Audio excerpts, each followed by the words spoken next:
This is a reading from the poem of the Man God, Volume 5, Episode 557. Pilgrims arrive in Ephraim from the Decapolis, Manaen's secret mission. It was written on the 22nd of January, 1947. The news that Jesus is in Ephraim, either because the citizens themselves have boasted about it, or for some other reason unknown to me, must have spread because many people come now looking for Jesus, mostly sick people, some distressed people, and also some who wish to see him. I realize that because I hear the Iscariot say to a group of pilgrims who have come from the Decapolis, "The Master is not here, but John and I are here, and it is the same thing, so tell us what you want, and we will please you." "But you will never be able to teach what he teaches," says one, protesting. "We are his representatives, and are just like him, man. Always bear that in mind. But if you really want to hear the Master, come back before the Sabbath, and go away after it. The Master now is a true Master. He no longer speaks in all the streets, in woods, or in rocky mountains like a stray, and at all hours like a servant. He speaks on the Sabbath here as befits him. And he is right, considering what he gained by wearing himself with fatigue and love. But it is not our fault if the Judeans—" Everybody, both Judeans and non-Judeans. You are all alike, and will always be so. He has given you everything. You have given him nothing. He gives, you do not give, not even the mite that one gives a beggar. But we have an offering for him. Here it is, if you do not believe us." John, who has been silent all the time, but with evident embarrassment, looking at Judas with eyes that implore and reproach, or rather admonish him, can no longer be silent, and when Judas is already stretching out his hand to take the offering, he lays his hand on his companion's arm to hold him back, and says to him, "No, Judas, don't.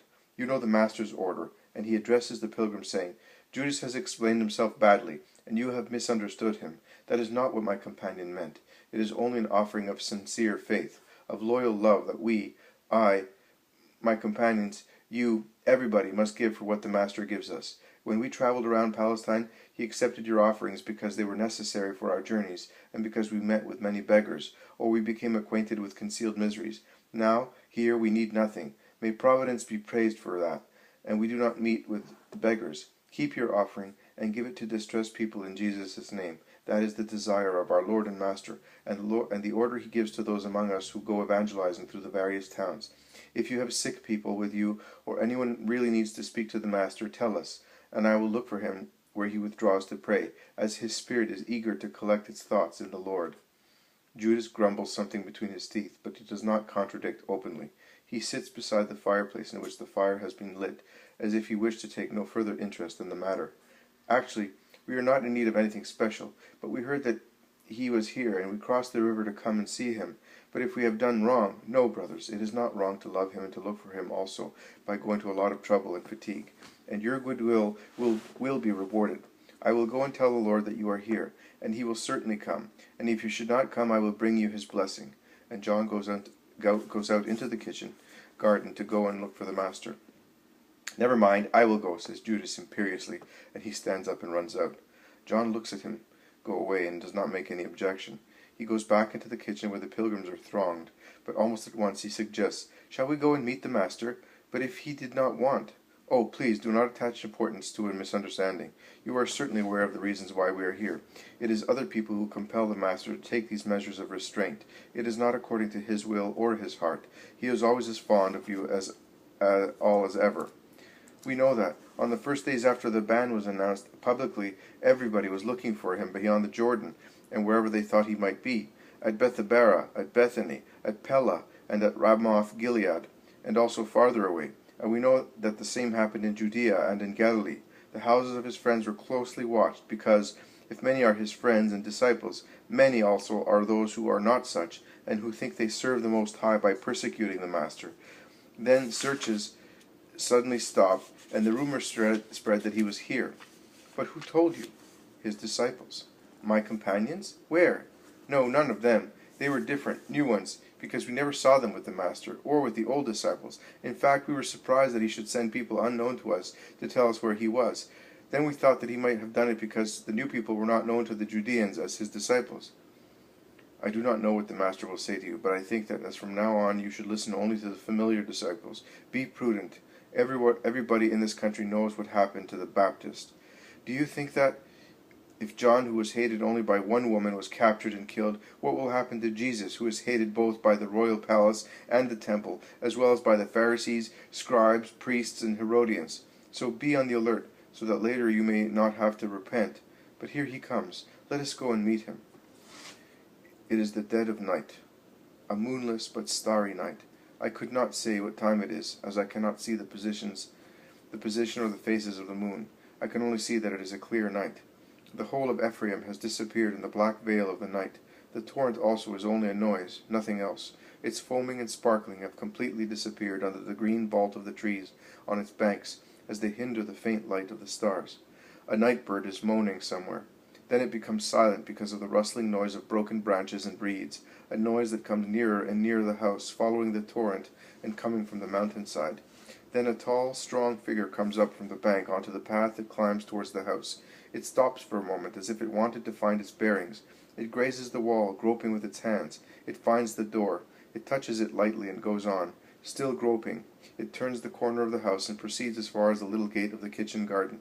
It feels it, opens it, pushes it, and goes in. It now skims the walls along the kitchen garden. It is perplexed at the kitchen door. It then proceeds as far as the outside staircase. It climbs it gropingly and sits on the last step, a dark shade in the shadow. But over there to the east, the color of the night sky, a dark velarium that is recognized for what it is only through the stars studying it, is beginning to change its shade. That is, it takes a hue that the eye can perceive as such, a slate gray that looks like thick, smoky fog, and is nothing but the first light of dawn coming forth, and that is the new daily miracle of light slowly coming back. The person that was crouched on the step, a heap covered with a dark mantle, moves, stretches its arms, raises its head, drawing its mantle behind it. It is Manaen, dressed like an ordinary man, in a heavy brown tunic, and mantle of the same color, a rough cloth, as workers or pilgrims wear, without ornaments, buckles, or belts. An interlaced woolen cord tightens the garment at his waist. He stands up and stretches himself. He looks at the sky, where the advancing light enables the surroundings to be seen. A door downstairs opens, squeaking. Manaen leans out without making any noise to see who is coming out of the house. It is Jesus, who cautiously closes the door again and moves towards the staircase. Manaen withdraws a little and clears his throat to attract the attention of Jesus, who looks up, stopping halfway up the staircase. "It is I, Master, Manaen. Come quickly, because I must speak to you. I have been waiting for you," whispers Manaen, and he bows to greet Jesus. Jesus climbs the last steps. "Peace to you. When did you come? How? Why?" he asks. "I think I set foot here immediately after the cock's crowing, but I was in the bushes down there at the bottom, at the second watch. All night in the open air. It could not be done any other way. I had to speak to you by myself. I had to know which way to come, which was the house, without being seen. So I came by day, and I hid in the wood up there. I saw life calm down in town. I saw Judas and John go into the house. Nay, John passed very close to me with his load of firewood, but he did not see me, because I was well concealed in the thick of the wood. While there was sufficient light to see, I saw an old woman go in and come out of the house, and the fire blaze in the kitchen, and I saw you descend from here in the deepening twilight. Then the house was closed. Then I came here in the light of a new moon, and I studied the road. I also entered the kitchen garden. The little gate is more useless than no gate at all. I heard your voices, but I had to speak to you alone. I went away to come back here at the third watch and be here. I know that you usually get up before daybreak to pray, and I was hoping that you would come to do the same today. I praise the Most High that it is so. But why had you to see me with so much trouble? Master, Joseph and Nicodemus want to speak to you, and they are thinking of doing it in such a way as to elude everybody's surveillance. They made other attempts, but Beelzebub must be helping your enemies very much. In each occasion, they had to give up coming because their houses and that of Nike were continuously watched. Actually, the woman was to come before me. She is a strong woman, and she had to set out by herself towards Mount Adumin. But they followed her and stopped her at the bloody slope. And in order not to reveal your abode and to justify the foodstuffs she had on her mount, she said, "I am going up to one of my brothers who is in a grotto in the mountains. If you wish to come, as you teach the doctrine of God, you will accomplish a holy deed, because he is ill and in need of God." And with her daring, she convinced them to go away. But she did not dare to come here any more, and she really went to see one who she says lives in a grotto, and was entrusted to her by you. That is true. But then, how is Nike able to let the others know? By going to Bethany. Lazarus is not there, but his sisters are. Mary is there, And is Mary a woman to be frightened of anything? She dressed herself perhaps more sumptuously than Judith did to go to the king, and she went to the temple publicly with Sarah and Naomi, and then to her mansion in Zion. And from there she sent Naomi to Joseph with the necessary information.